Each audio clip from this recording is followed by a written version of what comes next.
Spotify. So search on Google Stoppy download, and this is Stoppy link. So click this link and click to download. Now setup is downloaded, so click to open when it's done.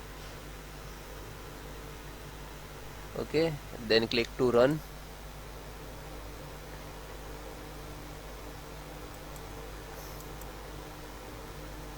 Now this is installing.